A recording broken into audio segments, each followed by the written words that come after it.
വളരെ പ്രാർത്ഥനയോടെ ദൈവസന്നിധിയിൽ നമുക്കായിരിക്കാം. बड़े प्रार्थना के साथ हम प्रभु की उपस्थिति में बने रहेंगे. ലോകത്തിന്റെ വിവിധ ഭാഗത്തു നിന്ന് പങ്കെടുക്കുന്ന ദൈവദാസന്മാർക്കും ദൈവമക്കൾക്കും യേശുവിന്റെ നാമത്തിലുള്ള സ്നേഹവന്ദനത്തെ അറിയിക്കും. दुनिया के विभिन्न भागों से इस प्रार्थना सभा में जुड़े हुए सभी परमेश्वर के दासों को, परमेश्वर के लोगों को प्रभु यीशु के नाम से प्रेम वंदना कहते हैं. നാം പ്രാർത്ഥിച്ചായിരിക്കുമ്പോൾ പ്രവാചകന്റെ പുസ്തകം 55-ാം അധ്യായം यशायाह नबी का पुस्तक 55 अध्याय അതിന്റെ 8-9 വാക്യങ്ങളാണ് ഇന്നത്തെ ചിന്തയ്ക്ക് ആധാരമായിട്ട്. കഴിഞ്ഞ രാത്രിയില് ഇന്ന് പങ്കുവെക്കാൻ ഒരു ദൈവാലോചന ഞാൻ ചോദിക്കുമ്പോൾ പരിശുദ്ധാത്മാവ് എനിക്ക് നൽകി തന്നു. कल की रात जब मैं परमेश्वर से प्रार्थना कर रहा था आज के लिए, तो परमेश्वर की आत्मा ने 8वां और 9वां पद परमेश्वर की आत्मा ने आज के लिए मुझे बताया. यशायाह नबी का पुस्तक 55 अध्याय 8वां और 9वां पद. क्योंकि यहोवा कहता है, मेरे विचार और तुम्हारे विचार एक समान नहीं है, ना तुम्हारी गति और मेरी गति एक सी है. क्योंकि मेरी और तुम्हारी गति में और मेरे और तुम्हारे सोच विचारों में आकाश और पृथ्वी का अंतर है. ആമേൻ. आमेन. പഴയ നിയമത്തിലെ സുവിശേഷം എന്നാണ് യെശയ്യാ പ്രവാചകന്റെ പുസ്തകത്തെ വിളിക്കുന്നത്. यशायाह नबी के पुस्तक को पुराने नियम का सुसमाचार कहा जाता है. കാര്യം യേശുവിനെ കുറിച്ച് ധാരാളമായിട്ട് പ്രവചിച്ചൊരു പ്രവാചകനാണ് യെശയ്യാ പ്രവാചകൻ. क्योंकि यीशु मसीह के बारे में सबसे अधिक नबूवत किया हुआ एक भविष्यवक्ता है यशायाह नबी.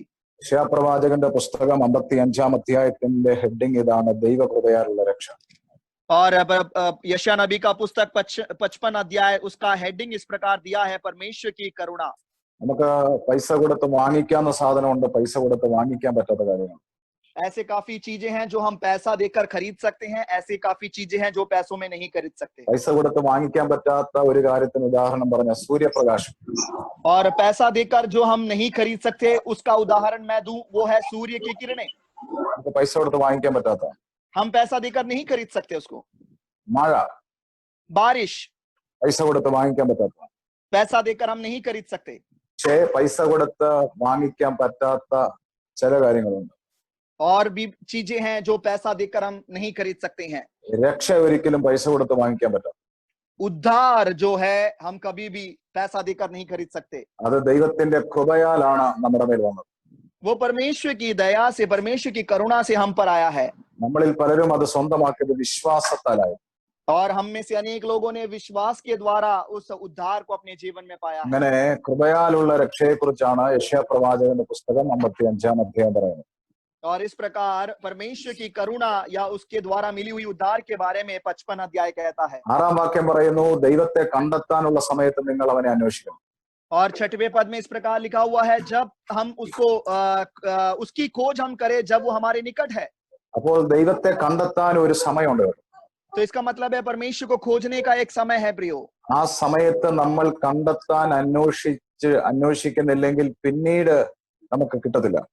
अगर उस समय जब वो हमारे निकट है, उस समय अगर हम उस परमेश्वर की खोज नहीं करेंगे तो जब हम चाहेंगे दोबारा वो हमें शायद नहीं मिल पाएगा. അപ്പോൾ ഈ സമയങ്ങളൊക്കെ ദൈവത്തെ കണ്ടെത്താനുള്ള സമയമാണ്. तो ये समय जो प्रभु ने हमें दिया है उसकी खोज करने का समय है. ഈ സമയം നാം ദൈവത്തെ അന്വേഷിക്കണം. और इन समयों में, इन दिनों में हमें उसकी खोज करनी है. ഈ സമയം നഷ്ടപ്പെടുത്തിയാൽ പിന്നീട് ഒരു സമയത്ത് നിങ്ങൾക്ക് അവനെ അന്വേഷിച്ച് കണ്ടെത്താൻ പറ്റാത്തൊരു കാലം വരും. और ऐसा समय आएगा जब इस समय अगर हम उसकी खोज नहीं करेंगे तो ऐसा समय आएगा जब हम उसको खोजेंगे मगर वो हमें नहीं मिलेगा. അവനെ അടുത്തിരിക്കുമ്പോൾ വിളിച്ചപേക്ഷിക്കാനാ ബൈബിൾ പറയുന്നത്. बाइबल कहती है कि जो वो हमारे निकट है तब हम उसको पुकारे, उसकी दुहाई लगाए. ഇത് പരിശുദ്ധാത്മാവിന്റെ യുഗമാണ്. ये पवित्र आत्मा का युग है प्रियो. ഇത് കൃപയുടെ യുഗമാണ്. ये करुणा का, अनुग्रह का युग है प्रियो. ഈ സമയം ദൈവം നമ്മളോട് അടുത്തിരിക്കുന്ന സമയമാണ്. ये समय ऐसा समय है जब परमेश्वर हमारे निकट है.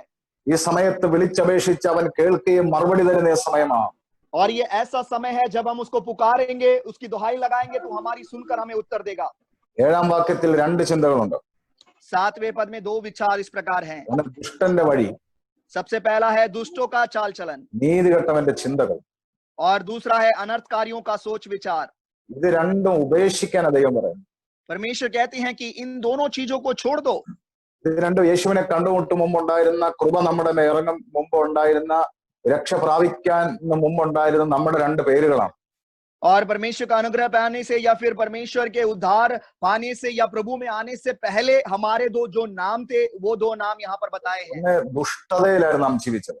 सबसे पहला है हम दुष्टता में जीते थे. നീതികെട്ട അനുഭവങ്ങളായിരുന്നു. अनर्थकारियों के संग हम जिया करते थे। അപ്പോൾ ദുഷ്ടന്റെ വഴി, इसका मतलब है दुष्टों का मार्ग, രണ്ട് നീതികെട്ടവന്റെ ചിന്ത, और दूसरा है अनर्थकारियों का सोच विचार। ഇത് രണ്ടും നമ്മൾ ഉപേക്ഷിച്ചു. इन दोनों चीजों को हमने छोड़ दिया। ആമേൻ. आमेन। അവൻ ധാരാളം ക്ഷമ നമ്മളോട് കാണിച്ചു കേട്ടോ. और उस परमेश्वर ने हम पर दया किया है, क्षमा किया है। ഇനി ഞാൻ ഈ വിഷയത്തിലോട്ട് വരാൻ പോകും. നിങ്ങൾ ഇനി ശ്രദ്ധിച്ചോണം. अब मैं अपने विषय की ओर आना चाहूंगा, आप ध्यान से सुनिएगा।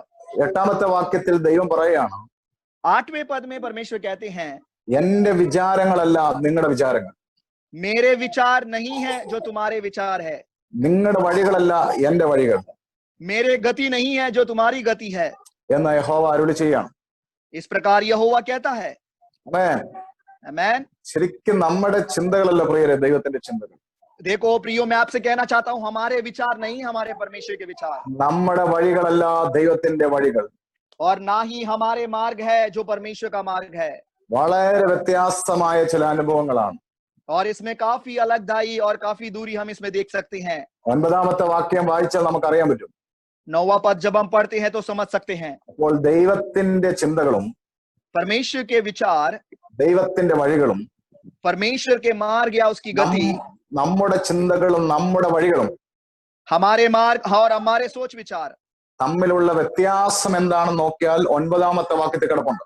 और इनमें क्या अलगदाई है उसको 9वें पद में बताया है। ആകാശം ഭൂമിക്ക് മീതെ ഉയർന്നിരിക്കുന്നത് പോലെയാണ് എന്റെ വഴികൾ, ദൈവം പറയുന്നു. परमेश्वर कहते हैं कि जिस प्रकार आकाश और पृथ्वी का अंतर है, वैसे मेरे मार्ग तुमसे अलग है।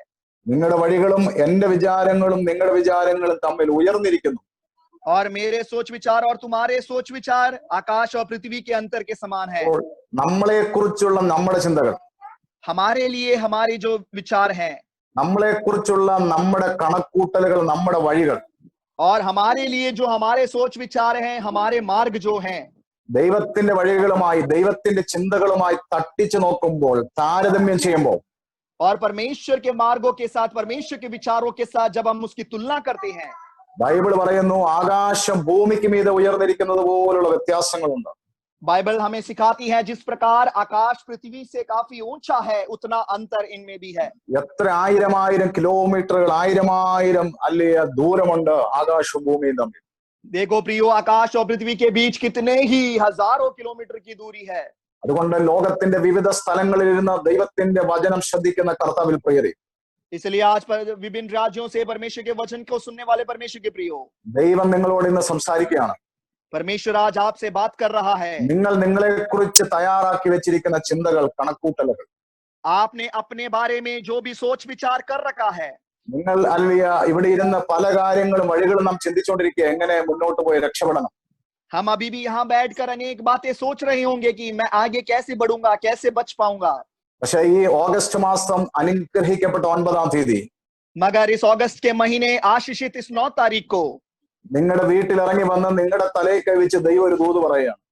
आपके घर में उतरकर परमेश्वर आपके सर में हाथ रखते हुए एक संदेश आपसे कहते हैं, എന്റെ വഴിയല്ല നിങ്ങളുടെ വഴി കേട്ടോ, मेरे प्रियो, मेरे मार्ग नहीं है तुम्हारे मार्ग, എന്റെ ചിന്തയല്ല നിങ്ങളുടെ ചിന്തകൾ, मेरे सोच विचार नहीं है तुम्हारे सोच विचार। നിങ്ങൾ ഇത് തമ്മിൽ തട്ടിച്ച് നോക്കിയാൽ तुम यदि इन दोनों के बीच में तुलना करके देखो, രാത്രിയും പകലും തമ്മിലുള്ള വ്യത്യാസമുണ്ട് കേട്ടോ. तो रात और दिन में जितना अंतर है वैसा अंतर है प्रियो। ഭൂമിയുടെ മുകളിൽ ആകാശം ഉയർന്നിരിക്കുന്നത് പോലെയാണ് നിങ്ങളുടെ ചിന്തകളും എന്റെ ചിന്തകളും തമ്മിലുള്ള അന്തരം. जिस प्रकार आकाश पृथ्वी से काफी दूर है, उतना अंतर तुम्हारे और मेरे सोच विचारों में है। സന്തോഷമുള്ളവർ ദൈവത്തെ സ്തുതിക്കണം. यस, जो लोग खुश है परमेश्वर की स्तुति करे प्रियो। ദൈവത്തിന്റെ അല്ലിയ ഇത് നമ്മൾക്ക് മനസ്സിലായപ്പോ, और परमेश्वर के इस सच्चाई को जब हमने समझ लिया, ഇന്ന് പകലും നമ്മൾ ഇങ്ങനെയാ പ്രാർത്ഥിക്കേണ്ടത്. और आज सुबह हमें इस प्रकार प्रार्थना करनी है എന്റെ ചിന്തയല്ല നടക്കേണ്ടത് ദൈവമേ, कि परमेश्वर आपसे मेरे चिंता या मेरे विचार के अनुसार ना हो, അവിടുത്തെ ചിന്തകൾ എന്റെ മേൽ നടക്കട്ടെ, मगर आपके चिंताओं के, आपके विचारों के अनुसार मेरे जीवन में അവിടുത്തെ ഇഷ്ടങ്ങൾ നടക്കട്ടെ, आपकी मर्जी मेरे जीवन में पूरा हो, അവിടുത്തെ വഴികൾ എനിക്ക് വേണ്ടി തുറക്കപ്പെടട്ടെ. आपके मार्ग मेरे लिए खुल जाएं। കാര്യം എനിക്ക് മനസ്സിലായി എന്റെ ചിന്തകളെക്കാൾ ഒത്തിരി ഉയർന്ന ചിന്തകളാണ് അങ്ങയുടേത്. क्योंकि मैं समझ चुका हूं कि मेरे सोच विचारों से बढ़कर है आपके सोच विचार। എന്റെ വഴികളെക്കാൾ ഒത്തിരി ഉയർന്ന വഴികളാണ് അവിടുത്തെ വഴികൾ.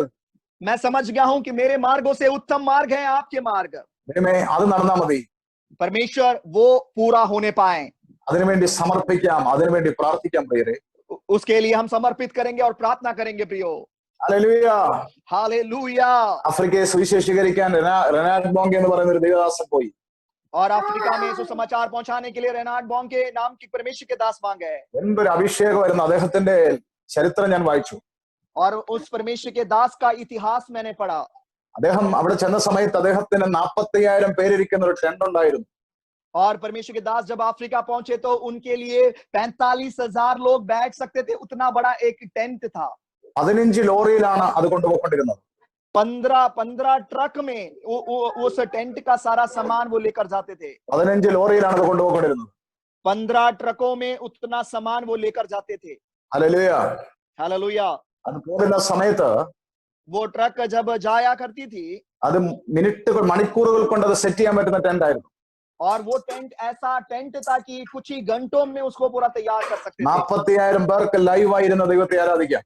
और उस टेंट के नीचे, उस शामियाने के नीचे 45,000 लोग एक साथ बैठ के प्रभु की आराधना कर सकते थे। ആഫ്രിക്കയിൽ ഒരു വലിയ ക്രൂസൈഡ് നടക്കുന്നു.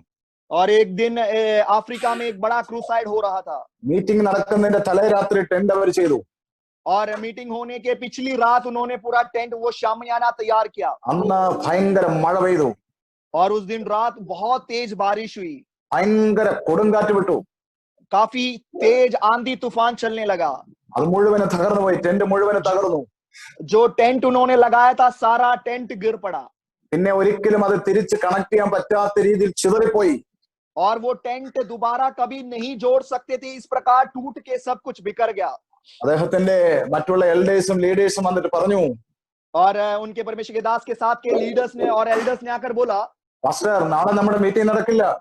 कि पास्टर जी कल हमारा मीटिंग नहीं हो सकता, നമ്മുടെ ടെന്റ് മുഴുവനും നശിച്ചു പോയി. क्योंकि हमारा सारा टेंट वो शामियाना टूट गया है। പാസ്റ്റർ തിരിച്ചൊരു മറുപടി പറഞ്ഞു, पास्टर ने उनको इस प्रकार कहा, നമ്മുടെ ചിന്തകളല്ലല്ലോ ദൈവത്തിന്റെ ചിന്തകൾ. हमारे विचार नहीं है प्रियो हमारे परमेश्वर के विचार। നമ്മുടെ ഇഷ്ടമല്ലല്ലോ ദൈവത്തിന്റെ ഇഷ്ടം. हमारी मर्जी नहीं है प्रियो परमेश्वर के मर्जी। ദൈവം വേറെ വഴി തുറക്കും. परमेश्वर एक नया मार्ग खोलेगा। എന്റെ മുറിയിൽ താൻ പ്രാർത്ഥിക്കാൻ തുടങ്ങി. वो अपने कमरे में बैठ के प्रार्थना करने लगे। അന്നൊരു കാര്യം സംഭവിച്ചു. उस दिन वहां पर एक घटना घटी। മീറ്റിംഗ് നടക്കുന്ന പകല് അവരൊരു തല്ലിക്കൂട്ടി ഒരു സ്റ്റേജ് ഉണ്ടാക്കി. और जिस दिन सुबह मीटिंग होना था उस सुबह के समय उन्होंने एक छोटा मोटा मंच बनाया। പക്ഷേ ഹല്ലേലൂയ അന്നത്തെ ഫസ്റ്റ് മീറ്റിംഗിന് 2 ലക്ഷം പേർ കൂടി. मगर उस पहले दिन के मीटिंग में 2 लाख लोग मीटिंग के लिए आए थे। രണ്ടാമത്തെ മീറ്റിംഗിന്റെ അകത്ത് 5 ലക്ഷം പേർ കൂടി. दूसरे दिन की मीटिंग में 5 लाख लोग वहां पर आए। ബോങ്കെ ദൈവത്തോട് ചോദിച്ചപ്പോൾ ദൈവം പറഞ്ഞതാണ്, बोंके ने परमेश्वर से पूछा कि प्रभु ये क्या है, तो परमेश्वर ने उनसे कहा, നിന്റെ ചെറിയ ടെന്റ് ഞാൻ തകർത്തത് അതിന്റെ അകത്ത് 45,000 പേര് ഇരിക്കത്തുള്ളൂ. और बोंके से परमेश्वर ने कहा कि तेरा तो टेंट जो था बहुत छोटा टेंट था, उसमें 45,000 लोग ही बैठ सकते थे। ഹല്ലേലൂയ. हालेलुया। അതിന്റെ അകത്ത് 40,000 പേര് ഇരിക്കത്തുള്ളൂ. तेरे जो टेंट तूने बनाया था उसमें तो केवल 45,000 लोग ही बैठ सकते हैं। പക്ഷെ ഞാൻ അത് തകർത്തതിന്റെ പിന്നിൽ എനിക്ക് ലക്ഷങ്ങളെ അതിന്റെ അകത്ത് കയറ്റാനായിരുന്നു. मगर पिछली रात उस आंधी तूफान को बेचकर तेरे टेंट को मैंने इसलिए तोड़ा ताकि अनेकों लाखों को मैं वहां पर बैठा सकूं। ദിവസങ്ങളിൽ നിങ്ങളുടെ ചിന്തകളെ ദൈവം തകർക്കുന്നുണ്ടെങ്കിൽ, और इन दिनों में आपके विचारों को यदि परमेश्वर तोड़ रहा है, നിങ്ങളുടെ ചെറിയ ചില ടെന്റുകളെ, ഹൃദയത്തിലെ ടെന്റുകളെ ദൈവം തകർക്കുന്നുണ്ടെങ്കിൽ ഓർക്കണം, വലിയ ചിലത് വെളിപ്പെടാൻ പോവുകയാണ്. यदि आपके हृदय में आपके बनाए हुए छोटे विचारों को, छोटे छोटे टेंटों को परमेश्वर अगर तोड़ रहा है तो समझ लेना परमेश्वर बड़े काम करने जा रहा है। നിങ്ങളുടെ വഴിയല്ല ദൈവത്തിന്റെ വഴി. आपके मार्ग नहीं है प्रियो परमेश्वर के मार्ग। നിങ്ങളുടെ ഇഷ്ടമല്ല ദൈവത്തിന്റെ ഇഷ്ടങ്ങൾ. आपकी मर्जी नहीं है प्रियो परमेश्वर की मर्जी। നിങ്ങളുടെ ചിന്തകളല്ല ദൈവത്തിന്റെ ചിന്തകൾ. आपके विचार नहीं है परमेश्वर के विचार। ആകാശം ഭൂമിക്ക് മീതെ ഉയർന്നിരിക്കുന്നത് പോലുള്ളതാണ് ദൈവത്തിൻ്റെതെല്ലാം. जिस प्रकार आकाश और पृथ्वी का अंतर है उतना ही अंतर इन सब में परमेश्वर के कामों में है। നിങ്ങൾക്ക് ഇന്ന് വിശ്വസിക്കാൻ പറ്റുന്നുണ്ടോ? क्या आज आप लोग विश्वास कर पा रहे हैं? ഇന്ന് ചിലത് തകരുമ്പോൾ ഓർത്തോണം, ദൈവത്തിന്റെ മഹത്വമേറിയ ചില പദ്ധതികൾ വെളിപ്പെടാൻ പോകുകയാണ്. आज जब आपके जीवन में छोटी छोटी बातें यदि टूट रही हैं तो समझ लेना परमेश्वर के अद्भुत काम आपके जीवन में आ रहे हैं। 45,000 പേർക്കകത്തുനിന്ന് 5 ലക്ഷം പേരുടെ അകത്തേക്ക് മാറുക എന്ന് പറഞ്ഞാൽ അത് ഭയങ്കര മാറ്റമാണ്. केवल 45,000 लोगों में से वो भीड़ 5 लाख में बदलना, वो बहुत ही बड़ा एक बदलाव है प्रियो। ഈ ദിവസങ്ങളിൽ നിങ്ങളുടെ ചില ടെന്റുകൾ, നിങ്ങളുടെ ചിന്തകളെ, നിങ്ങളുടെ ചില വിചാരങ്ങളെ, നിങ്ങളുടെ ചില വഴികളെ ദൈവം തകർക്കുമ്പോൾ ഓർത്തോണം, നിങ്ങളുടെ ചില കണക്കൂട്ടലുകളെ തകർക്കുമ്പോൾ ഓർത്തോണം, ദൈവത്തിന്റെ മഹത്വകരമായ ചില പദ്ധതികൾ നിങ്ങളിൽ വെളിപ്പെടാൻ പോകുകയാണ്. और आपके जीवन के छोटे छोटे विचारों को, आपके जीवन में आपके बनाए हुए छोटे छोटे टेंट्स को अगर परमेश्वर तोड़ रहा है तो समझ लेना कि परमेश्वर की बड़ी महिमा उसमें प्रकट होने जा रही है। കഴിഞ്ഞ രാത്രി വളരെ സമയങ്ങൾ ദൈവത്തോട് ചേർന്നിരിക്കാൻ പറ്റി. और कल की रात काफी देर परमेश्वर के साथ मैं बना रहा. ഈ വചനം മനസ്സിലാക്കിയപ്പോ എനിക്ക് മനസ്സിലായി ഈ കാര്യം ദൈവത്തിൻ്റെതാ വഴികളും ചിന്തകളുമായ ഏറ്റവും നല്ലത്. और इन वचनों को जब मैं मनन कर रहा था तो परमेश्वर ने मुझे बताया परमेश्वर के मार्ग और उसके सोच विचार सबसे उत्तम है. എനിക്കത് അറിയണമെങ്കിൽ എനിക്ക് അടുത്ത ദൈവത്തിന്റെ മനസ്സറിയണം. अगर इन सबको मुझे जानना है तो परमेश्वर का हृदय मुझे जानना होगा. ഒന്നെടുക്കാമോ? കൊരിന്ത്യർക്ക് ലേഖനം 1 കൊരിന്ത്യർ 2-ാം അധ്യായം. हम वचन निकालेंगे 1 कुरिन्थियों की पत्री 2 अध्याय. 1 Corinthians chapter 2. 1 कुरिन्थी 2 अध्याय. അതിന്റെ ലാസ്റ്റ് 2 വാക്യങ്ങൾ ഒന്ന് വായിക്കാമോ? उसके आखिरी 2 पदों को हम पढ़ेंगे. 1 Corinthians chapter 2 verse 15-16. Come on, वाइचोड़े. 1 कुरिन्थी 2 का 15-16 इस प्रकार कहता है, आत्मिक जन सब कुछ जांचता है परंतु वह आप किसी से जांचा नहीं जाता, क्योंकि प्रभु का मन किसने जाना है कि उसे सिखाएं, परंतु हम में मसीह का मन है. हालेलुया. हालेलुया. ഇവിടെ 16-ാമത്തെ വാക്യം നിങ്ങൾ ശ്രദ്ധിച്ചോ? 16वां पद आपने ध्यान दिया. എനിക്ക് പ്രാർത്ഥിച്ചപ്പോൾ എനിക്ക് ബൈബിൾ വായിച്ചപ്പോൾ മനസ്സിലായി. और जब मैंने प्रार्थना किया, जब मैंने बाइबल पढ़ा तो मैं समझ गया എന്റെ ചിന്തകളും ദൈവത്തിന്റെ ചിന്തകളും തമ്മിലുള്ള വ്യത്യാസം. मेरे चिंताएं और मेरे हालेलुया मार्गों के बारे में क्या लगदाई है. എന്റെ വഴികളും ദൈവം എന്നെ കുറിച്ച് തയ്യാറാക്കി വെച്ചിരിക്കുന്ന വഴികളും തമ്മിലുള്ള വ്യത്യാസം മനസ്സിലായി. मेरे मार्ग और परमेश्वर के जो मार्ग मेरे लिए तैयार हुए हैं उसके अलगदाई को मैं समझ गया. അടുത്ത ധ്യാനിച്ചു പ്രാർത്ഥിക്കുമ്പോൾ ദൈവത്തോട് പറഞ്ഞു എനിക്ക് എങ്ങനെ ഇത് മനസ്സിലാകും? जब मैं फिर से परमेश्वर से प्रार्थना करने लगा, परमेश्वर से पूछा कि प्रभु मैं ये कैसे समझ सकता हूँ, അപ്പോഴാണ് ഈ വാക്യം കിട്ടുന്നത്. तो परमेश्वर की आत्मा ने यह वचन मुझे दिया. ഇത് മനസ്സിലാകണമെങ്കിൽ ക്രിസ്തുവിന്റെ മനസ്സിനെ ഞാൻ അറിയണം. अगर ये समझना है तो सबसे पहले मसीह का मन मुझे समझना होगा. ആമേൻ. हालेलुया. ക്രിസ്തുവിന്റെ മനസ്സറിയണമെങ്കിൽ എന്റെ മനസ്സ് ക്രിസ്തുവിന്റെ മനസ്സായി മാറണം. अगर मुझे मसीह का मन समझना है तो मेरा मन सबसे पहले मसीह का मन बनना होगा. രക്ഷിക്കപ്പെട്ടതുകൊണ്ട് ക്രിസ്തുവിന്റെ മനസ്സാകണമെന്നില്ല. और उद्धार पाने से ये जरूरी नहीं है कि मेरा मन मसीह का मन बन गया है. സ്നാനപ്പെട്ടതുകൊണ്ട് ക്രിസ്തുവിന്റെ മനസ്സാകണമെന്നില്ല. और बपतिस्मा लेने से भी ये जरूरी नहीं है कि मेरा मन मसीह का मन बन चुका है. ഒരുപക്ഷെ നല്ല പാട്ട് പാടിയാൽ ആകണമെന്നില്ല. अच्छे गीत गाने से ऐसा होगा ये जरूरी नहीं है. ഒരുപക്ഷെ അന്യഭാഷ പറഞ്ഞതുകൊണ്ട് ക്രിസ്തുവിന്റെ മനസ്സ് കിട്ടണമെന്നില്ല. अन्य भाषा हम बोलते हैं इसलिए भी जरूरी नहीं है कि मसीह का मन हमें मिले. ക്രിസ്തുവിന്റെ മനസ്സറിയണമെങ്കിൽ നാം ക്രിസ്തുവിനോട് ചേർന്നിരിക്കണം. मगर मसीह का मन हमें जानना है तो प्रियो हमें मसीह के साथ बना रहना पड़ेगा. റിലേഷൻ ആണ് ഇമ്പോർട്ടന്റ്. देखो संगति है जो सबसे महत्वपूर्ण है. ഇന്റിമസി. यस, वो परमेश्वर की निकटता में हमें रहना जरूरी है. ഹല്ലേലൂയ. हालेलुया. അതാണ് ഏറ്റവും പ്രധാനപ്പെട്ടത്. देखो वो संगति और निकटता काफी महत्वपूर्ण है. ക്രിസ്തുവിന്റെ മനസ്സറിയുമ്പോഴാണ് അവൻ എന്നെ കുറിച്ചുള്ള അവന്റെ ചിന്തകൾ വരുന്നത് എന്റെ മേൽ. और मसीह का मन मैं जब जानता हूं तो मसीह के विचार मेरे ऊपर प्रकट होते हैं. ആണ് ബൈബിളിൽ ഹല്ലേലൂയ ചിലരുടെ അകത്തേക്ക് ദൈവത്തിന്റെ ചിന്തകൾ ഇട്ട് കൊടുത്തിട്ട് അവർ ആ രീതിയിൽ അവരുടെ ഫ്യൂച്ചറിനെ ചിന്തിച്ചതിനെ കുറിച്ച് ബൈബിളിൽ പറയുന്നുണ്ട്. और बाइबल में ऐसे लोगों के बारे में बताया है जिनके ऊपर परमेश्वर का मन प्रकट हुआ और वो फिर उस अनुसार अपने लिए सोचने लगे. ചിലരുടെ അകത്തേക്ക് ദൈവത്തിന്റെ വഴികൾ വെളിപ്പെട്ട് കൊടുത്തിട്ട് അവർ ആ വഴിയിൽ അവരുടെ ജീവിതം നയിച്ച് അവർ സക്സസ് ആയതിനെ കുറിച്ച് ബൈബിളിൽ പറയുന്നുണ്ട്. और बाइबल में ऐसे लोगों के बारे में भी लिखा है जिनके लिए परमेश्वर ने अपना मार्ग प्रकट किया, उन्होंने वो स्वीकार करके उन मार्गों में चलकर सक्सेस पाया. ആമേൻ. ദൈവം ഉദാഹരണം ദൈവം നിന്നെ കുറിച്ച് ആഗ്രഹിക്കുന്ന ടീച്ചർ ആകാനാണ്. और उदाहरण के तौर पे बताऊं, परमेश्वर आपके लिए चाहते हैं कि आप एक अच्छा टीचर बने. നീ എഞ്ചിനീയർ ആകുമ്പോൾ നീ ദൈവത്തിന്റെ ചിന്തകളിൽ നിന്ന് ദൈവത്തിന്റെ ഇഷ്ടങ്ങളിൽ നിന്ന് മാറുകയാണ്. मगर आप जब इंजीनियर बन जाते हो तो परमेश्वर के इच्छा को छोड़कर आप और दूसरे मार्ग में जाते हो. ദൈവം നിന്നെ കുറിച്ച് ആഗ്രഹിക്കുന്ന ഡോക്ടർ ആകാനാ. परमेश्वर आपके बारे में चाहते होंगे कि आप डॉक्टर बने. പക്ഷെ നീ നിന്റെ ചിന്തകൾക്കകത്ത് നീ ഒരു ബിസിനസ്സുകാരനാകുക. मगर आप अपने विचारों में एक बिजनेसमैन बन रहे हो. അവിടെ സ്ട്രഗിളുകൾ നിന്റെ ലൈഫിൽ തുടങ്ങി. ऐसा जब होता है तब आपके जीवन में स्ट्रगल या संघर्ष आना शुरू हो जाता है. പക്ഷെ ഇന്നത്തെ പ്രാർത്ഥന ഇതാ, ദൈവമേ നീ എന്നെ കുറിച്ച് ചിന്തിക്കുന്നത് ആ ചിന്ത എന്റെ മേൽ വന്നിട്ട് അത് എന്റെ ചിന്തകളായി മാറണം. मगर आज की हमारी ये प्रार्थना ये होगी कि परमेश्वर आपके जो सोच विचार मेरे लिए है वो मेरे ऊपर आ जाए और उसके अनुसार मैं बन जाऊं। എനിക്ക് അങ്ങയുടെ വഴിയിൽ വരണം. എന്റെ വഴികളിൽ ഞാൻ ഭയങ്കര തകർച്ചയാണ് നേരിട്ടുകൊണ്ടിരിക്കുന്നത്. परमेश्वर मैं अपने मार्गों में पराजय का सामना कर रहा हूं, इसलिए मुझे आपके मार्गों में आना है। അപ്പോൾ എന്നെ കുറിച്ച് നീ വരച്ച പ്ലാനിൽ ഞാൻ ജീവിക്കുമ്പോൾ എന്റെ ലൈഫ് സക്സസ് ആകുന്നത്. परमेश्वर मेरे लिए जो योजना आपने बनाई है, जब उन योजनाओं में मैं चलूंगा तब मेरा जीवन सफलता में रहेगा। അതിന്റെ വെളിയിലുള്ള ലൈഫ് സ്ട്രഗിൾ ആണ്. परमेश्वर की योजना के बाहर जो मेरा जीवन है वो संघर्ष भरा होगा। പക്ഷെ അത് വരണമെങ്കിൽ ഞാൻ എന്ത് ചെയ്യണം? मगर परमेश्वर की योजना मुझ में प्रकट होना है तो मुझे क्या करना है? ക്രിസ്തുവിന്റെ മനസ്സറിയണം. मसीह का मन मुझे जानना पड़ेगा प्रियो। ക്രിസ്തുവിന്റെ മനസ്സറിയണമെങ്കിൽ എന്റെ മനസ്സ് ക്രിസ്തുവിന്റെയായി മാറണം. मसीह का मन यदि मुझे जानना है तो सबसे पहले मेरा मन मसीह का मन होना है। അത് ആഴമേറിയ ഒരു ബന്ധത്തിലാണ് അത് സ്ഥാപിതമാകുള്ളൂ. वो कब होगा, कैसे होगा? जब हम परमेश्वर के साथ संगति करेंगे, उसके नजदीकी हम आएंगे, तब ही ऐसा होगा प्रियो। 1 Corinthians chapter 2, 1 Corinthians 2-ാം അധ്യായം, पहला कुरिन्थी 2 अध्याय 11-ാമത്തെ വാക്യം. 11वां पद। മനുഷ്യന്റെ ചിന്തകൾ അവന്റെ ആത്മാവല്ലാതെ മറ്റാരാണ് അറിയുക? और वचन इस प्रकार कहता है, केवल मनुष्य की आत्मा जो उसमें है, मनुष्य की बातें वो ही जानता है।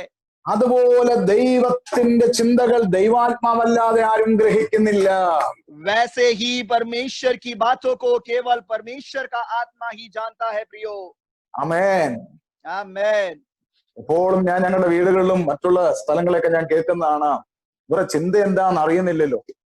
और हमेशा मैं ऐसी बातों को अपने घर पे भी और बाहर भी लोगों के द्वारा इस प्रकार सुनता हूं कि लोग ऐसे कहते हैं कि इनकी चिंता क्या है, ये क्या सोचते हैं। കാര്യം മനുഷ്യന്റെ ചിന്തകൾക്ക് മനുഷ്യന്റെ ആത്മാവിന് മാത്രമേ അറിയത്തുള്ളൂ. देखो, मनुष्यों की चिंताओं को केवल मनुष्य की आत्मा ही जानता है। നിങ്ങളുടെ ഉള്ളിലെ കണക്കൂട്ടലുകൾ നിങ്ങൾക്കും നിങ്ങളുടെ ആത്മാവിന് മാത്രമേ അറിയത്തുള്ളൂ. आपके जीवन की जो चिंताएं हैं, आपका जो हिसाब किताब है, केवल आप और आपकी आत्मा जानते हैं। അപ്പോൾ ദൈവത്തിന്റെ ചിന്തകൾ നിങ്ങൾക്ക് അറിയാൻ ആഗ്രഹമുണ്ടോ? मगर क्या आप परमेश्वर के चिंताओं को, परमेश्वर की बातों को जानना चाहते हो? അത് നിങ്ങളുടെ ലൈഫിൽ കൊണ്ടുവരാൻ ആഗ്രഹമുണ്ടോ? क्या आप अपने जीवन में उसको लागू करना चाहते हो? ദൈവത്തിന്റെ വഴികൾ നിങ്ങൾക്ക് അറിയാൻ ആഗ്രഹമുണ്ടോ? क्या परमेश्वर के मार्गों को आप जानना चाहते हो? ആ വഴി നിങ്ങളുടെ ലൈഫിൽ കൊണ്ടുവരാൻ ആഗ്രഹമുണ്ടോ? क्या परमेश्वर के मार्गों को आप अपने जीवन में लाना चाहते हो? അതിൽ വിജയിക്കാൻ ആഗ്രഹമുണ്ടോ നിങ്ങൾക്ക്? क्या आप उसमें सफलता पाना चाहते हो? എങ്കിൽ ഞാൻ നിങ്ങൾക്ക് വഴി പറഞ്ഞു തരാം. अगर ऐसा है तो मैं आपके लिए वो मार्ग बताऊंगा। ദൈവത്തിന്റെ ചിന്തകൾ ദൈവാത്മാവില്ലാതെ ആരും ഗ്രഹിക്കുന്നില്ല. परमेश्वर की आत्मा के बिना कोई भी परमेश्वर की बातों को नहीं समझ सकता। 12-ാമത്തെ വാക്യം. 12वां पद। നാമോ, परंतु हम, ഇന്ന് പ്രസംഗിക്കുന്ന ഞാൻ, കേൾക്കുന്ന നിങ്ങൾ, और प्रचार करने वाला मैं और सुनने वाले आप, ലോകത്തിന്റെ ആത്മാവിനെ അല്ല പ്രാപിച്ചത്. हमने संसार की आत्मा को नहीं पाया है। ദൈവം നമുക്ക് സൗജന്യമായി നൽകിയ അറിയുവാനായുള്ള അവന്റെ കാര്യങ്ങളെ അറിയുന്ന ദൈവാത്മാവിനെയാണ് നാം പ്രാപിച്ചത്. परंतु हमने वो आत्मा पाया है जो परमेश्वर की ओर से है, कि हम उन बातों को जाने जो परमेश्वर ने हमें दी है। ആമേൻ. हालेलुया। എല്ലാ കരങ്ങളും ഉയർത്തി ദൈവത്തിന് സ്തുതിച്ചോട്ടെ. നിങ്ങൾ ये सब लोग अपने हाथों को उठाकर परमेश्वर की स्तुति करेंगे। ആ വലത് കരങ്ങളൊന്ന് ഉയർത്തിപ്പിടിച്ചേ. सब अपने दाहिने हाथ को ऊंचा उठाएं, എന്നിട്ട് അത് ശരീരത്തിലേക്ക് വെച്ച് പറഞ്ഞാട്ടെ, फिर अपने शरीर पर उस हाथ को रख के बोले, ഞാൻ പ്രാപിച്ചത്, मैंने जो पाया है, ഞാൻ പ്രാപിച്ചത് ലോകത്തിന്റെ ആത്മാവിനെയല്ല. मैंने जो पाया है इस दुनिया की आत्मा नहीं है। ലോകത്തിന്റെ ആത്മാവിനെയല്ല ഞാൻ പ്രാപിച്ചേക്കുന്നത്. मैंने जो पाया है वो इस दुनिया की आत्मा नहीं है। ദൈവം എനിക്ക് സൗജന്യമായി അവന്റെ പരിശുദ്ധാത്മാവിനെ നൽകിയിട്ടുണ്ട്. मगर परमेश्वर ने मुफ्त में मुझे अपना पवित्र आत्मा का दान दिया है। അതെന്തിനാ? वो मुझे क्यों दिया गया है? ദൈവത്തിൽ നിന്നുള്ളതിനെ അറിയുവാനാണ് ആത്മാവിനെ ഞാൻ പ്രാപിച്ചത്. ताकि परमेश्वर की ओर से उन बातों को मैं जान सकूं, इसलिए पवित्र आत्मा मुझे दिया गया है। സ്തോത്രം പറയാമോ നിങ്ങൾക്ക്? हालेलुया बोल सकते हैं प्रियो। 13-ാമത്തെ വാക്യം. 13वां पद। അത് ഞങ്ങൾ മനുഷ്യജ്ഞാനം ഉപദേശിക്കുന്ന വചനങ്ങളെ അല്ല, और जिनको हम मनुष्यों के ज्ञान की सिखाई हुई बातों में नहीं, ആത്മാവ് ഉപദേശിക്കുന്ന വചനങ്ങളാൽ തന്നെ പ്രസ്താവിച്ചുകൊണ്ട് ആത്മീകർക്ക് ആത്മീയ സത്യം തെളിയിക്കുന്നു. परंतु आत्मा की सिखाई हुई बातों में आत्मिक बातों से मिलाकर सुनाते हैं। എന്നാൽ ലൗകിക മനുഷ്യൻ ദൈവാത്മാവിന്റെ ഉപദേശം കൈക്കൊള്ളുന്നില്ല. परंतु शारीरिक मनुष्य परमेश्वर की आत्मा की बातें ग्रहण नहीं करता, അത് അവന് ഭോഷത്വമാകുന്നു. क्योंकि वे उसकी दृष्टि में मूर्खता की बातें हैं। ആത്മീകമായി മനസ്സിലാക്കേണ്ടതാകയാൽ और आत्मिक तौर से हमें जांचना है, അത് അവന് ഗ്രഹിക്കുവാൻ കഴിയുന്നതുമില്ല. इसलिए उन जांच आत्मिक रीति से वो नहीं ग्रहण कर पाता। ആത്മീകനോ സകല കാര്യങ്ങളും വിവേചിച്ചറിയുന്നു. परंतु आत्मिक व्यक्ति सब बातों को जांचता है।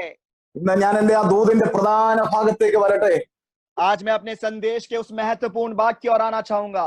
ദൈവത്തിന്റെ ചിന്തകൾ, परमेश्वर के विचार, ദൈവത്തിന്റെ വഴികൾ, परमेश्वर के मार्ग, ദൈവത്തിന്റെ ഇഷ്ടങ്ങൾ परमेश्वर की मर्जी ഭൂമിയിൽ നടക്കുന്ന എനിക്കറിയാൻ കഴിയുമോ? इस पृथ्वी पर मैं जो जी रहा हूं, क्या मैं जान सकता हूं? അറിയാൻ പറ്റും. बिल्कुल हम जान सकते हैं। അതിന് ക്രിസ്തുവിന്റെ മനസ്സറിഞ്ഞാൽ മതി. उसके लिए हमें मसीह का मन समझना होगा। അതിന് ക്രിസ്തുവിന്റെ മനസ്സുള്ളവരായി മാറിയാൽ മതി. उसके लिए हमें मसीह का मन रखना होगा। പക്ഷേ ദൈവത്തിന്റെ ആത്മാവ് നിങ്ങളിലുണ്ട്. परमेश्वर की आत्मा आप लोगों में है प्रियो। അതിലൂടെ ദൈവിക കാര്യങ്ങൾ നിങ്ങൾക്ക് അറിയാൻ പറ്റുമെന്നാണ് കൊരിന്ത്യ ലേഖനത്തിൽ വായിച്ചു കഴിഞ്ഞിരിക്കുന്നത്. और उस परमेश्वर की आत्मा के द्वारा परमेश्वर की बातों को हम जान सकते हैं। कुरिन्थियों की पत्री में हमने वो पढ़ा है। ആത്മീകനെ അത് മനസ്സിലാക്കാൻ പറ്റൂ. केवल एक आत्मिक व्यक्ति ही उन बातों को समझ सकता है। 2-ാം അധ്യായത്തിലും 3-ാം അധ്യായത്തിലും മൂന്ന് മനുഷ്യരാണുള്ളത്. दूसरे अध्याय में, तीसरे अध्याय में 3 मनुष्यों के बारे में बताया गया है। ഒന്ന് ആത്മീക മനുഷ്യൻ, सबसे पहला है आत्मिक मनुष्य, 2 പ്രാകൃത മനുഷ്യൻ, दूसरा है शारीरिक मनुष्य, 3 ജഡിക മനുഷ്യൻ. और तीसरा है इस दुनियादारी में जीने वाला मनुष्य। പ്രാകൃത മനുഷ്യൻ അവന്റെ ചിന്തയിൽ അവൻ ജീവിക്കുന്നത്. और शारीरिक मनुष्य जो है अपने चिंताओं में, अपने विचारों में वो जीता है, അവന്റെ വഴിയിൽ അവൻ നടക്കുന്നത്. अपने मार्गों में वो चलता है। ജഡിക മനുഷ്യനും അവന്റെ ചിന്തയിലാണ്, അവന്റെ വിചാരങ്ങളിലാണ് നടക്കുന്നത്. दुनियादारी में जीने वाला व्यक्ति भी अपनी चिंताओं में, अपने विचारों में जीता है। എന്നെ കേൾക്കുന്നുണ്ടോ? क्या आप लोग हमें सुन रहे हैं? ആത്മീകൻ മാത്രമേ ഉള്ളൂ ദൈവത്തിന്റെ ചിന്തകൾ, ദൈവത്തിന്റെ വഴികളിൽ നടക്കത്തേയുള്ളൂ. केवल आत्मिक मनुष्य है जो परमेश्वर के मार्गों में, परमेश्वर के विचारों के अनुसार चलता അപ്പോൾ है। ഒരു ചോദ്യം, ആരാണ് പാസ്റ്റർ പ്രാകൃത മനുഷ്യൻ? तो आपका एक प्रश्न होगा, तो पास्टर जी ये शारीरिक मनुष्य कौन है? അങ്ങനെയുള്ള ആരെങ്കിലും ഇന്നത്തെ പ്രാർത്ഥനയിൽ പങ്കെടുക്കുന്നുണ്ടോ? या ऐसा कोई व्यक्ति आज की सभा में जुड़ा है? ഇല്ല. പക്ഷേ നിങ്ങൾ നിങ്ങളെ തന്നെ ശോധന ചെയ്യണം. नहीं, ऐसा कोई भी नहीं है, मगर आप आपको अपने आप को जांचे जरूर। പ്രാകൃത മനുഷ്യൻ രക്ഷിക്കപ്പെടാത്തവനാണ്. शारीरिक मनुष्य उसने उद्धार नहीं पाया है, ദൈവാത്മാവില്ലാത്തവനാണ്. उसके अंदर परमेश्वर की आत्मा नहीं है। അവന്റെ ആഗ്രഹങ്ങളും താല്പര്യങ്ങളും മാനുഷികം മാത്രമായിരിക്കും. उसकी इच्छाएं और उसकी अभिलाषाएं मानुषिक या शारीरिक रूप से होती है। ആമേൻ. हालेलुया। അവൻ രക്ഷിക്കപ്പെടാത്തവനാണ്. उसने उद्धार नहीं पाया है प्रियो, അവന്റെ അകത്ത് ദൈവാത്മാവില്ല. उसके अंदर परमेश्वर की आत्मा नहीं है प्रियो। അവന്റെ ഫസ്റ്റ് പ്രയോറിറ്റി ദൈവികമല്ല, വെറും ജഡീകങ്ങളായിരിക്കും. उसकी फर्स्ट प्रायोरिटी जो है परमेश्वर का नहीं है, वो शारीरिक होता है। അവൻ ശാരീരിക സുഖത്തിന് വേണ്ടിയുള്ള കാര്യങ്ങളെ അവൻ തിരഞ്ഞെടുക്കത്തുള്ളൂ. वो शारीरिक सुख विलासों के लिए सब कुछ करता है। അവന്റെ മുമ്പിൽ 1 കോടി രൂപയും ജീവനുള്ള ദൈവത്തെ വെച്ചാലും അവൻ ജീവനുള്ള ദൈവത്തെ തള്ളിക്കളഞ്ഞിട്ട് 1 കോടി രൂപയെ അവൻ സ്വന്തമാക്കത്തുള്ളൂ. उस शारीरिक मनुष्य के सामने यदि हम परमेश्वर को और 1 करोड़ रुपए को भी रख दे, तो वो परमेश्वर को छोड़कर 1 करोड़ रुपए चुन लेगा। അവൻ ആത്മീയ കാര്യങ്ങളെ വിവേചിക്കാൻ കഴിയത്തില്ല. वो आत्मिक बातों को जांच नहीं सकता है। അവരുടെ സ്വാഭാവിക കഴിവുകളിൽ അവൻ ആശ്രയിക്കുന്നു. वे लोग अपने स्वाभाविक जो भी खूबियां हैं उन पर भरोसा रखते हैं। ലൗകിക കാര്യങ്ങളല്ലാതെ ആത്മീയ കാര്യങ്ങൾക്ക് അവർക്ക് ഒട്ടും താല്പര്യമില്ല. इस दुनियादारी के अलावा परमेश्वर की बातों में उनको बिल्कुल दिलचस्पी नहीं है। ലോക്ക്ഡൌണിൽ അവർ സന്തോഷിക്കുന്ന കാര്യം പള്ളിയിൽ പോകേണ്ട കാര്യമില്ല. लॉकडाउन में ये लोग आनंदित होते हैं क्योंकि उनको चर्च जाने की जरूरत नहीं पड़ेगी। ഹല്ലേലൂയ. हालेलुया। ഇതാണ് പ്രാകൃത മനുഷ്യൻ. देखो शारीरिक मनुष्य ऐसा ही है। ജഡീക മനുഷ്യനെ കുറിച്ചൊന്ന് ഞാൻ പറഞ്ഞോട്ടെ. दुनियादारी मनुष्य के बारे में बताना चाहूंगा। അങ്ങനെയുള്ളവർ നമ്മുടെ പ്രാർത്ഥനയിൽ കൂടിയിട്ടുണ്ടോ? ऐसे लोग क्या हमारी प्रार्थना में आज जुड़े हैं? ഉണ്ടോ ഇല്ലയോ എന്ന് വചനത്തിലൂടെ പറയാം. और जुड़े हैं या नहीं जुड़े, मैं वचन के द्वारा बताना चाहूंगा। ജഡീക മനുഷ്യൻ രക്ഷിക്കപ്പെട്ടവനാണ്. दुनियादारी में जीने वाला व्यक्ति भी उसने उद्धार तो पाया होगा, അവൻ ആത്മീക വളർച്ച പ്രാപിക്കാത്തവനാണ്. അതാണ് അവൻ ജഡിക മനുഷ്യൻ. मगर वो आत्मिक तौर से बढ़ नहीं पाता, इसलिए वो शारीरिक या दुनियादारी में जीता है। ആമേൻ. आमेन। രക്ഷിക്കപ്പെട്ടെങ്കിലും ആത്മീക വളർച്ചയില്ലാത്തവൻ ജഡിക മനുഷ്യൻ. और उद्धार तो पाया है मगर उसको आत्मिक बढ़ोतरी उसमें नहीं है। അവൻ രക്ഷിക്കപ്പെട്ട ആളാ, उसने उद्धार पाया है, സ്നാനപ്പെട്ട ആളുവാ, बपतिस्मा भी लिया होगा, പക്ഷെ ആൾക്ക് ആത്മീയ വളർച്ചയില്ല. मगर उसके जीवन में कोई आत्मिक बढ़ोतरी नहीं है प्रियो। ഈ മനുഷ്യനെയാണ് ജഡീക മനുഷ്യൻ എന്ന് വിളിക്കുന്നത്. और इस व्यक्ति को हम शारीरिक मनुष्य कहते हैं। അവൻ ബീഡി വലിക്കത്തില്ല, वो सिगरेट नहीं पिएगा, അവൻ കള്ളും കുടിക്കത്തില്ല, वो शराब भी नहीं पिएगा, പക്ഷെ ആള് ജഡീകനായിരിക്കും. കാര്യം ആത്മീക വളർച്ചയില്ല. मगर वो शारीरिक मनुष्य है क्योंकि उसमें आत्मिक बढ़ोतरी नहीं है। നിങ്ങൾ ശ്രദ്ധിക്കുക, ഒരു 15 വയസ്സുള്ള ഒരു മകൻ നിങ്ങളുടെ വീട്ടിലുണ്ടെന്ന് വിചാരിക്കട്ടെ. आप ऐसा सोचे कि आपके घर में 15 साल का एक लड़का है, ആൾക്ക് ശരീരം കൊണ്ട് വളർന്നിട്ട് ബുദ്ധി കൊണ്ട് 3 വയസ്സുള്ള ഒരു കുഞ്ഞിനെ പോലെ പെരുമാറുന്നെങ്കിൽ ആ മനുഷ്യൻ ആ വീടിന് ഭാരമായിരിക്കും. वो शरीर में तो 15 साल का उसका बढ़ोतरी है, मगर बुद्धि से वो 3 साल के बच्चे के समान सोचता है, तो आपके लिए वो एक सरदर्द हो जाएगा। അതാണ് ജഡീക മനുഷ്യന്മാർ ദൈവസഭയിലെ പാസ്റ്റർമാർക്ക് തലവേദനയായി വരുന്നത്. इसलिए शारीरिक मनुष्य जो है कलीसिया के पासवानों के लिए सरदर्द हो जाते हैं। കാര്യം അല്ലെ, അവര് ശാരീരികമായി വളർച്ചയുണ്ട്, മാനസികമായി വളർച്ചയില്ലാത്തതുകൊണ്ട് അവരെപ്പോഴും കുടുംബത്തിനും ഭാരമായിരിക്കും, സഭയ്ക്കും ഭാരമായിരിക്കും. क्योंकि वो शारीरिक तौर से तो बढ़ते हैं मगर मानसिक तौर से वो नहीं बढ़ पाते, इसलिए अपने घर के लिए, अपनी कलीसिया के लिए वो सरदर्द का कारण है। അപ്പോൾ ദൈവത്തിന്റെ ചിന്തകളും ദൈവത്തിന്റെ വഴികളും ആരാണ് മനസ്സിലാക്കുന്നത്? तो परमेश्वर के विचार, परमेश्वर की चिंताओं को कौन समझ सकता है प्रियो? ദൈവാത്മാവുള്ളവർ മാത്രമേ അത് മനസ്സിലാക്കത്തുള്ളൂ കേട്ടോ. जिनके अंदर परमेश्वर की आत्मा है, केवल वे लोग ही जान सकते हैं। ആത്മീകന്റെ മുമ്പിൽ 1 കോടി രൂപയും ദൈവത്തെയും കൊണ്ടുവച്ച आत्मिक व्यक्ति के सामने अगर 1 करोड़ रुपए और या परमेश्वर को रख दिया जाए, ആത്മീകൻ അതിനെ തള്ളിക്കളയും. तो आत्मिक मनुष्य जो है उस 1 करोड़ रुपए को त्याग देगा, കാര്യമുണ്ട്, ആത്മീകന് ദൈവത്തെ മതി. क्योंकि आत्मिक व्यक्ति को केवल परमेश्वर चाहिए। അവനറിയാം, ആദ്യം ഞാൻ അന്വേഷിക്കേണ്ടത് ദൈവത്തിന്റെ രാജ്യവും നീതിയുമാണ്. क्योंकि आत्मिक व्यक्ति जानता है कि सबसे पहले मुझे उसकी धार्मिकता और उसके राज्य की खोज करनी है। ആത്മീകനറിയാം, നന്മയും കരുണയും എന്റെ ആയുഷ്കാലം എന്നെ പിന്തുടരും.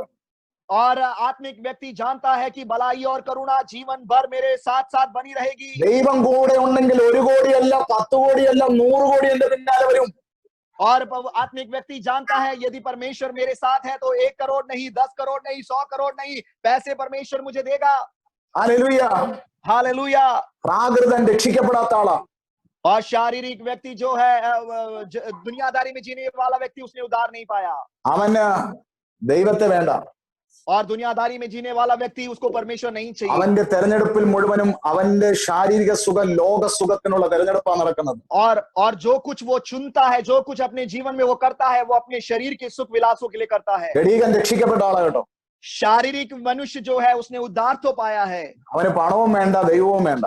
मगर उसको पैसा भी नहीं चाहिए, परमेश्वर भी नहीं चाहिए। ആള് സ്വന്തം ഇഷ്ടത്തിലുള്ള ജീവിതം. वो भी अपनी मर्जी में जीता रहता है, ആത്മീക വളർച്ചയില്ല. आत्मिक बढ़ोतरी नहीं है। ഇന്ന് കർത്താവിനെ കരങ്ങൾ ഉയർത്തി ഒരു സ്തോത്രം പറയാമോ? मगर अपने हाथों को उठा करके आज परमेश्वर की आप स्तुति कर सकते हैं। ഇതിന്റെ അകത്ത് നീ എവിടെയാണ്? इतने लोगों में आप कहां पर हो प्रियो? നിങ്ങൾ പറയണം, ഞാൻ ആത്മീകനാണ്. आप लोग बोले कि मैं आत्मिक व्यक्ति हूं, ക്രിസ്തുവിന്റെ മനസ്സിനെ അറിയാൻ പറ്റിയ ദൈവാത്മാവ് എന്റെ അകത്തുണ്ട്. मैं मसीह के मन को जान सकता हूं, समझ सकता हूं, क्योंकि मसीह का मन मुझ में है। ഇന്നത്തെ ആരാധനയിൽ എനിക്ക് മനസ്സിലായി, എന്റെ ചിന്തകളെക്കാൾ, എന്റെ വഴികളെക്കാൾ, എന്റെ ഇഷ്ടങ്ങളെക്കാൾ ദൈവത്തിൻ്റെതാണ് നല്ലത്. और आज की प्रार्थना में मैं समझ गया कि मेरे मार्गों से, मेरे सोच विचारों से, मेरी इच्छाओं से बढ़कर परमेश्वर की इच्छाएं हैं। ദൈവമേ, നിന്റെ ഇഷ്ടം എന്നിൽ നടന്നാൽ മതി കേട്ടോ. है परमेश्वर, तेरी इच्छाएं मेरे मुझ में पूरी हो। ദൈവത്തിന്റെ വഴികൾ എന്നിൽ നടന്നാൽ മതി. परमेश्वर के मार्ग मेरे जीवन में पूरा हो। എത്ര പേര് പ്രാർത്ഥിക്കും? कितने लोग ऐसे प्रार्थना कर सकते हैं प्रियो? എന്നെ സുന്ദരമാണെന്നറിയാമോ ദൈവത്തിന്റെ ചിന്തകളും ദൈവത്തിന്റെ വഴികളും? देखो परमेश्वर के मार्ग और परमेश्वर के सोच विचार कितने ही सुंदर है प्रियो। നോഹയുടെ അകത്തേക്ക് ദൈവത്തിന്റെ ചിന്ത കൊണ്ട് കൊടുത്തു. नूह के हृदय में परमेश्वर ने अपनी चिंता को रख दिया। നോഹയുടെ അകത്തേക്ക് ദൈവത്തിന്റെ വഴി കൊണ്ട് ദൈവം കൊടുത്തു. नूह के हृदय में परमेश्वर ने अपना मार्ग प्रकट कर दिया। ഭയങ്കരമായിട്ട് ചിലടത്ത് വിജയിച്ചു അദ്ദേഹം. और देखो उनके जीवन में सफलता उन्हें मिली। നിങ്ങൾ ഇന്ന് വിശ്വസിക്കണം പ്രിയരേ, आप भी आज विश्वास करें प्रियो, ക്രിസ്ത്യ ജീവിതം വിജയിക്കപ്പെടണമെങ്കിൽ मसीह जीवन यदि आशीषित होना है ദൈവത്തിന്റെ ചിന്തയ്ക്കകത്ത് ലൈഫ് നയിക്കണം. तो परमेश्वर के चिंताओं में, विचारों में हमें जीना होगा। ദൈവത്തിന്റെ വഴിയിൽ ലൈഫ് നയിച്ചാലേ വിജയിക്കത്തുള്ളൂ കേട്ടോ. परमेश्वर के मार्गों में जब हम चलेंगे तो ही हमारे जीवन में हमें सफलता मिलेगी। അല്ലാത്ത എല്ലാ ലൈഫിന്റെ അകത്ത് സ്ട്രഗിൾ ഉണ്ട് കേട്ടോ. उसके अलावा अगर हम अपनी मर्जी से जिएंगे तो संघर्ष सहने को मिलेगा। കരങ്ങൾ ഉയർത്തി ഹല്ലേലൂയ പറയാമോ? हाथों को उठाकर हालेलुया। അപ്പോൾ ദൈവത്തിന്റെ ചിന്തകളും ദൈവത്തിന്റെ വഴികളും ഞാൻ അറിയണമെങ്കിൽ എന്തായി മാറണം? तो परमेश्वर के मार्गों को, परमेश्वर के विचारों को मुझे जानना है तो मुझे क्या करना पड़ेगा? ദൈവവുമായിട്ട് ഒന്നായി തീരണം. परमेश्वर के साथ मुझे एक बनना पड़ेगा। ഫസ്റ്റ് കൊരിന്ത്യൻസ് 1 കൊരിന്ത്യർ पहला कुरिन्ती 6:17 6:17 1 കൊരിന്ത്യർ 6:17 पहला कुरिन्तियों की पत्री 6:17 क्या कहता है? 1 കൊരിന്ത്യർ 6:17 पहला कुरिन्ती 6:17 എന്താണ് അവിടെ എഴുതിയിരിക്കുന്നത്? वहां पर क्या लिखा है? വളരെ ബ്യൂട്ടിഫുൾ ആയിരിക്കുന്ന ഒരു വാക്യമാണ്. यस, काफी सुंदर एक वचन वहां पे लिखा है। കർത്താവിനുമായി പറ്റിച്ചേരുന്നവനോ അവനുമായി ഏകാത്മാവാകുന്നു. और जो प्रभु की संगति में रहता है वो उसके साथ एक आत्मा हो जाता है। ഹല്ലേലൂയ.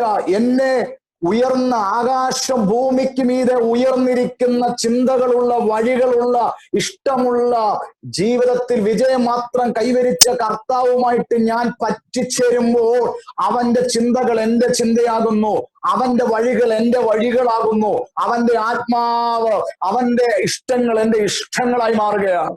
और जब मैं उस परमेश्वर के साथ, जिसकी चिंताएं, जिसके मार्ग आकाश और पृथ्वी के बीच जितना अंतर है उतना अंतर रखने वाले उस परमेश्वर के साथ जब मैं जुड़ जाता हूं, तब परमेश्वर के मार्ग मेरे मार्ग हो जाते हैं, उसकी विचार मेरे विचार हो जाते हैं, उसके हित मेरे हित हो जाते हैं प्रियो। പറ്റിച്ചേരുക. उसके साथ हम जुड़ जाएं। ഹല്ലേലൂയ. हालेलुया। പറ്റിച്ചേരുക. उस परमेश्वर के साथ हम घुल जाएं। ഹല്ലേലൂയ. हालेलुया। ഞാൻ ക്രിസ്തുവിൽ വന്നത് പിതാവിന്റെയും പുത്രന്റെയും പരിശുദ്ധാത്മാവിന്റെ നാമത്തിലുള്ള സ്നാനത്താലാണ് ഞാൻ ക്രിസ്തുവിലെത്തിയത്. और जो मैं मसीह में आया हूं, जो मैं मसीह में पहुंचा हूं, वो पिता पुत्र पवित्र आत्मा के नाम में बपतिस्मा लेकर मैं उसके साथ जुड़ा हूं। പക്ഷെ ഞാനും അവനുമായി ആത്മാവിൽ ഏകരായി മാറി. मगर देखो, मैं और वो परमेश्वर अब आत्मा में एक हो गए हैं। ഇന്ന് ദൈവം ചിന്തിക്കുന്നതാണ് ഞാൻ ചിന്തിക്കുന്നത്.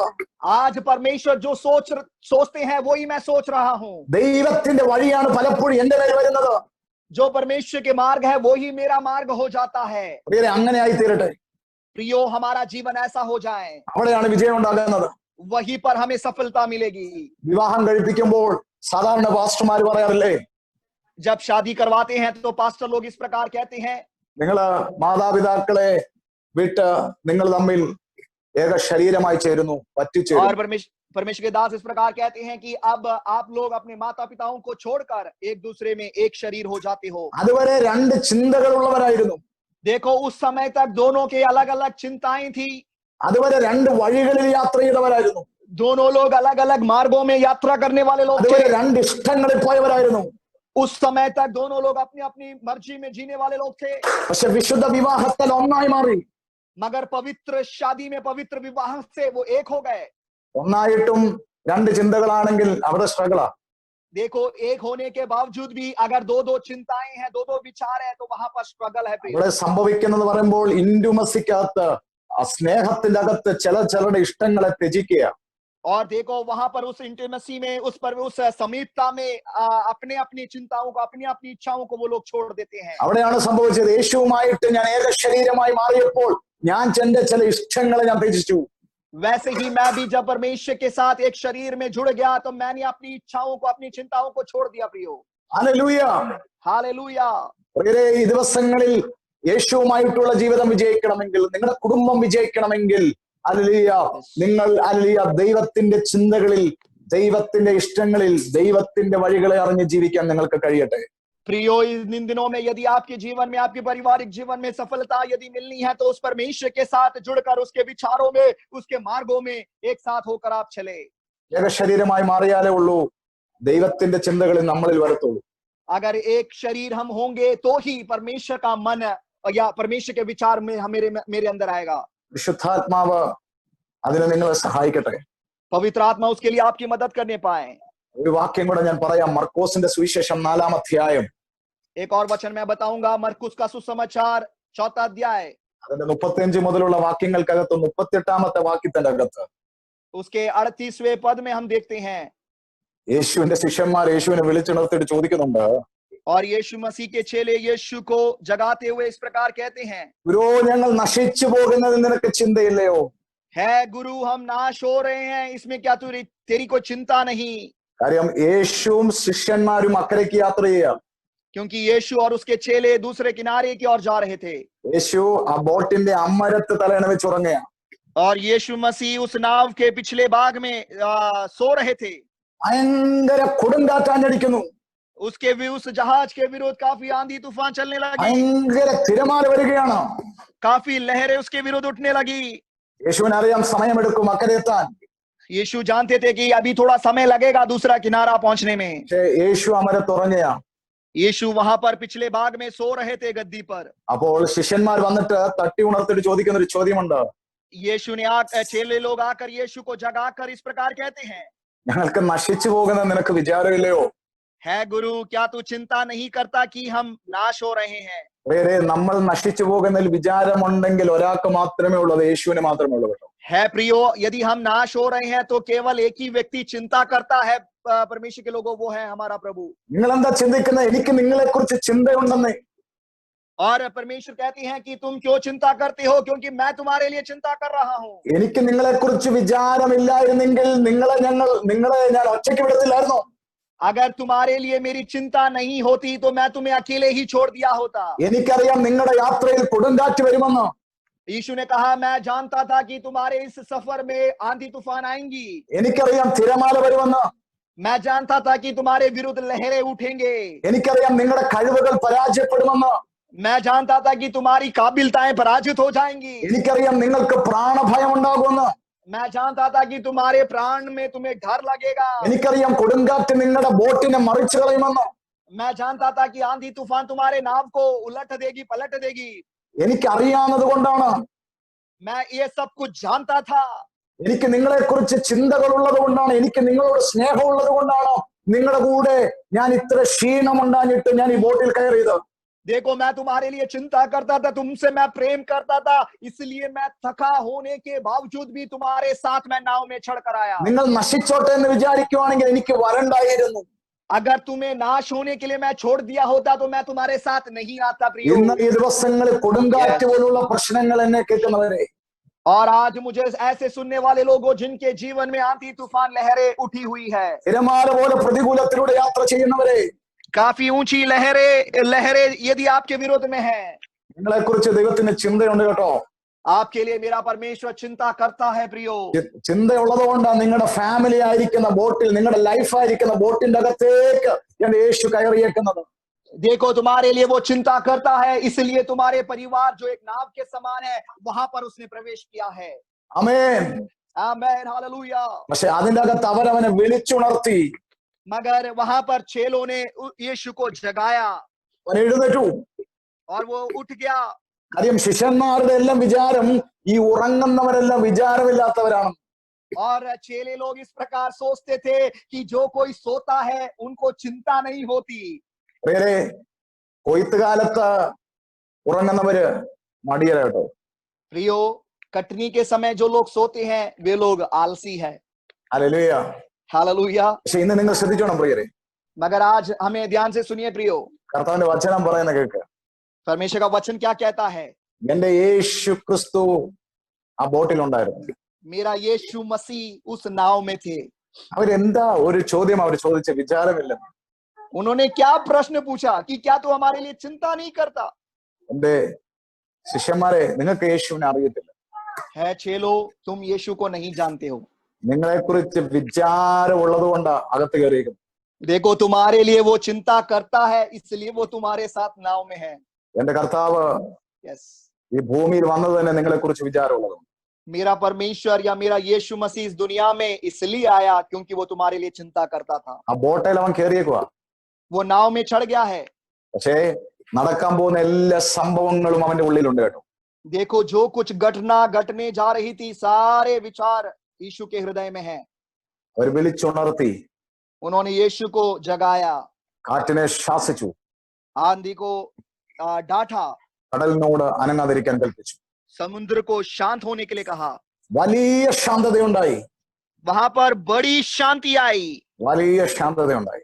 एक बड़ी शांति वहां पर उन्हें मिली. സുന്ദരമായ നിലയിൽ അവരെ ലക്ഷ്യത്തിലെത്തിപ്പോയി. काफी सुंदर रीति से परमेश्वर ने उनको अपने लक्ष्य स्थान में पहुंचा ഇന്ന് എന്നെ दिया. കേൾക്കുന്ന അനുഗ്രഹിക്കപ്പെട്ട ദൈവമക്കളെ, आज मुझे सुनने वाले परमेश्वर के आशीषित നിങ്ങളെ जनों, കുറിച്ച് നല്ല വഴികളും आपके लिए अच्छे अच्छे मार्ग, നിങ്ങളെ കുറിച്ച് നല്ല ചിന്തകളും आपके लिए अच्छी अच्छी चिंताएं, ബ്യൂട്ടിഫുൾ ആയ നിങ്ങളുടെ ലൈഫിന്റെ ഫിനിഷിംഗ് പോയിന്റും आपके जीवन के सुंदर जीवन का समाप्तिकरण, നിങ്ങളുടെ ജീവിതത്തെ ഏത് തിരമാലകളിലും പ്രതികൂലങ്ങളിലും നന്നായി കൺട്രോൾ ചെയ്യാൻ കഴിയുന്ന, आपके जीवन के हर एक लहरों में, हर एक आंधी तूफानों में आपके जीवन को कंट्रोल कर पाने वाले ആള് നിങ്ങളുടെ ബോട്ടിലുണ്ട്. वो परमेश्वर आपके नाव में ही है. प्रियो, ഒന്ന് വിളിച്ചുണർത്ത്, उसको जरा बुलाकर जगाओ, ആളൊന്ന് എഴുന്നേക്കട്ടെ. उस परमेश्वर को जाग उठने दो. പ്രതികൂലങ്ങളെ അവൻ ശാസിച്ചു, आंधी तूफान को उसने डांटा ചിലതിനോട് അനങ്ങാതിരിക്കാൻ കൽപ്പിച്ചു.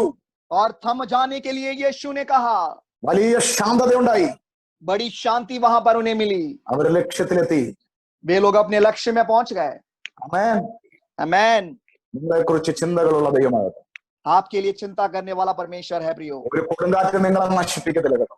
कोई भी आंधी तूफान आपको नाश नहीं कर ഒരു सकती, തിരമാലയെ നിങ്ങളെ നശിപ്പിക്കില്ല കേട്ടോ. कोई भी लहरें आपको नाश नहीं कर सकती. प्रियो, നിങ്ങൾ ലക്ഷ്യത്തിലെത്താൻ പോകുകയാണ്. आप लोग भी अपने लक्ष्य में पहुंचने जा रहे हो. എത്ര പേര് ആമേൻ ചാറ്റ് ചെയ്യും? कितने लोग आमीन चैट എത്ര करेंगे? പേര് ആ വാക്കിനെ വിശ്വസിക്കുന്നെന്ന് എത്ര പേർ ചാറ്റിംഗിൽ അറിയിക്കും? कितने लोग हमें बताएंगे चैटिंग में कि आप लोग इन वचनों को स्वीकार कर रहे हो? എത്ര പേര് ഹാലേലൂയ പറയും? यस, कितने लोग हालेलुया बोलेंगे? ഹാലേലൂയ. हालेलुया. ഏലിയാവിന്റെ കാലത്ത് एलिया के समय में ഒരു സ്ത്രീ മരിക്കാനിരിക്കുക. एक स्त्री मरने पर थी. അവിടെ ചിന്തയ്ക്കകത്ത് അവള് ഈ വെള്ളം കുടിച്ച് ഈ അപ്പം ഉണ്ടാക്കി അവള് മരിക്കുക. അതാ അവിടെ ചിന്ത. और उस स्त्री का सोच विचार यही था कि मैं ये पानी पीकर, ये भोजन खा के मैं मर जाऊंगी. ദൈവത്തിന്റെ ചിന്ത വേറെയായിരുന്നു. मगर परमेश्वर की चिंताएं बहुत अलग थी. അവിടെ മാവ് കുഴയ്ക്കുന്ന തൊട്ടിക്കകത്ത് ദൈവം അത്ഭുതം ചെയ്തു. और उसकी रसोई में हालेलुया परमेश्वर ने एक अद्भुत काम करा. അവരുടെ ഭരണിക്കകത്ത് എണ്ണയ്ക്കകത്ത് ദൈവം അത്ഭുതം ചെയ്തു. उसकी तेल की कुप्पी में परमेश्वर ने एक चमत्कार किया. നമ്മൾ ഏലിയാവിനോട് എന്താ പറഞ്ഞത്? उसने एलिया से क्या कहा था? ഞങ്ങൾ ഈ വെള്ളം കുടിച്ചിട്ട് മരിക്കാൻ പോവാ. उसने एलिया से कहा कि हम इस पानी को पीकर मरने जा रहे हैं. ഈ അല്പം ഇടങ്ങഴി മാവുണ്ട്, അതുകൊണ്ട് റൊട്ടി ഉണ്ടാക്കി കഴിച്ചിട്ട് മരിക്കാൻ പോവാ. और उसने कहा कि थोड़ा सा मैदा बचा है, आटा बचा है, उसमें से रोटी बना के खा के हम मरने जा रहे हैं. അവിടെ മുമ്പിൽ വഴിയില്ല. देखो, उसके सामने अब कोई और मार्ग नहीं है. അവിടെ ഉള്ളിലെ ചിന്ത അത്രയേ ഉള്ളൂ. उसके हृदय में जो चिंताएं हैं, विचार है, उतना ही है. എന്റെ മോളെ, ദൈവം പറഞ്ഞത് ആദ്യം കേക്ക്. है मेरी बेटी, सबसे पहले तू परमेश्वर की बातों को सुन. ദൈവത്തിന്റെ വഴി വെളിപ്പെടാൻ പോവാ. परमेश्वर का मार्ग तेरे लिए प्रकट होने जा रहा है. എന്റെ വീടിന്റെ അകത്ത് നിറഞ്ഞ് കവിയാൻ പോകുക മാവ്. तेरे घर के अंदर हालेलुया वो मैदा या आटा भरने जा रहा है. നിന്റെ ഭരണി നിറഞ്ഞ് കവിയാൻ പോകുക. तेरे तेल की कुप्पी हालेलुया वो तेल से भर के बहने जा रही है. നിന്റെ അകത്ത് ദൈവത്തിന്റെ ചിന്ത വെളിപ്പെടാൻ പോകുക. तेरे हृदय में परमेश्वर के विचार प्रकट होने जा रहे हैं. അന്നത്തെ ദിവസം ലൂക്കോസ് 5, उस दिन लूका 5वां अध्याय. മീനെ കിട്ടാത്ത ദിവസത്തെ ശപിച്ച് നിൽക്കുക പീറ്റർ. और देखो, पतरस उसको पूरी मेहनत करके भी मछली नहीं मिली, वो उस दिन को श्राप देकर खड़ा है. എന്തൊരു അഴുക്ക് ദിവസമായിരുന്നു. उसने बोला कितना बुरा दिन था ये. ചായ കുടിക്കാൻ പോലും കാശ് കിട്ടിയില്ല. चाय पीने का भी पैसा उसे नहीं मिल पाया. മക്കൾക്ക് ബിസ്ക്കറ്റ് മേടിക്കാൻ പോലും പൈസ കിട്ടിയില്ല. बच्चों को एक पैकेट बिस्किट खरीदने का भी पैसा पतरस को नहीं मिला. യേശു പറഞ്ഞു, ഞാൻ പറയുന്നിടത്ത് വലയിറക്ക്. यीशु ने कहा, जहां मैं बताऊं उस जगह पे तू अपना जाल निकाल, उतार. ശീമോൻ പത്രോസ്, നിന്റെ ചിന്തയല്ല എന്റെ ചിന്ത. शीमोन पतरस, तेरे विचार नहीं है मेरे विचार. നിന്റെ വഴിയല്ല എന്റെ വഴി. तेरे मार्ग नहीं है मेरे मार्ग. നിന്നെ എനിക്ക് പുതിയ നിയമസഭയുടെ ആദ്യത്തെ മാർപ്പാപ്പയാക്കി, ആദ്യത്തെ ബിഷപ്പാക്കി ഞാൻ കണ്ടിരിക്കുക. और तुझे नए नियम कलीसिया का सबसे पहला बिशप के रूप में मैंने तुझे चुन लिया है. ഇന്നത്തെ ദിവസത്തെ നീ ശപിക്കുമ്പോൾ നാളെ നീ ചിന്തിക്കും, ഈ ദിവസം എത്ര ബ്യൂട്ടിഫുൾ ആയിരുന്നു.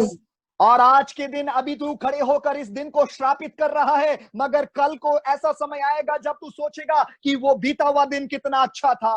അറാഫാത്തിലെ വിധവേ, सारफात की विधवा, ശീമോൻ പത്രോസേ, शीमोन पतरस, ശിഷ്യന്മാരെ, है मेरे चेलो, നിങ്ങളുടെ ചിന്തകളെ വിടുന്നേ, आप अपने विचारों को छोड़ दो ना, നിങ്ങളുടെ വഴികളെ വിടുന്നേ, अपने मार्गों को छोड़ दो ना, ദൈവത്തിന്റെ ചിന്തകളിലേക്ക് വാ, परमेश्वर की चिंताओं में आ जाओ, ദൈവത്തിന്റെ വഴികളിലേക്ക് വാ, परमेश्वर के मार्गों में आ जाओ, ദൈവത്തിന്റെ ഇഷ്ടങ്ങളിലേക്ക് വാ, परमेश्वर की मर्जी में आ जाओ, ദൈവവുമായിട്ട് പറ്റിച്ചേര്, परमेश्वर के साथ आप जुड़ जाओ।